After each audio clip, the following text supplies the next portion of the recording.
we talk a little bit in general terms, as you know I do in very specific terms, but I will, leave the gutter to me.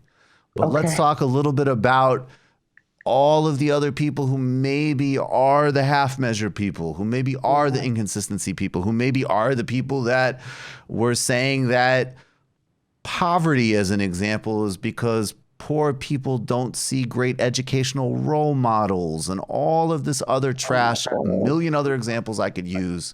Yeah. How much does that just reinforce both what we're up against, what the media is pushing, and also just the utter, I get physically sad when I see all of this other stuff. It's so out of step with what we need and what people are experiencing. I do too, Michael, and I think that's why you and I, we're fighters, so we get it.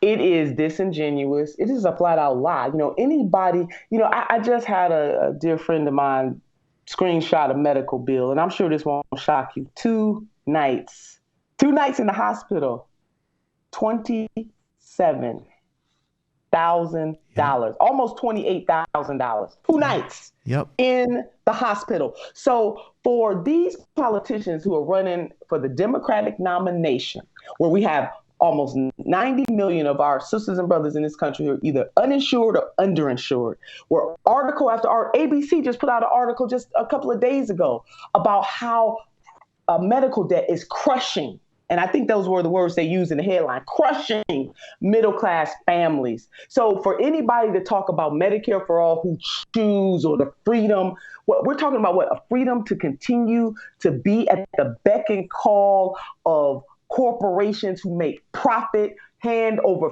fist at the turmoil of people in this country. Is that the kind of freedom that we're talking about?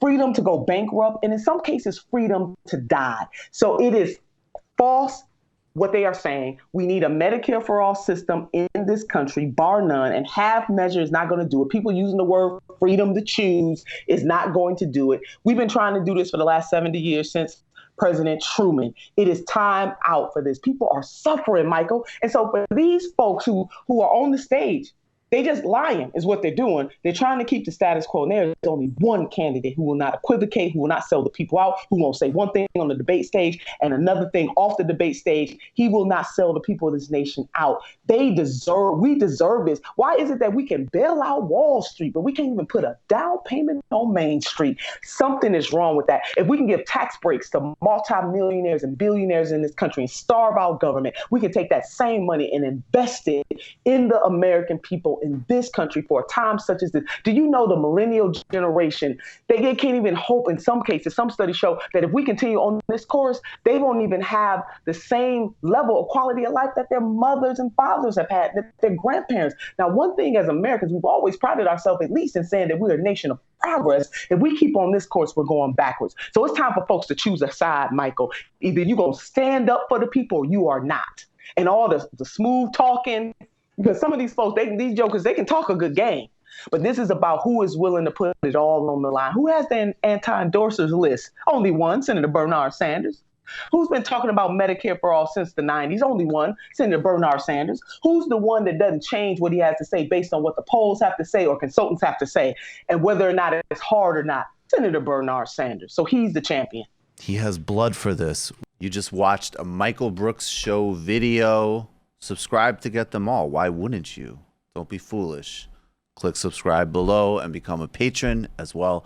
Patreon.com/TMBS. Thanks, everybody.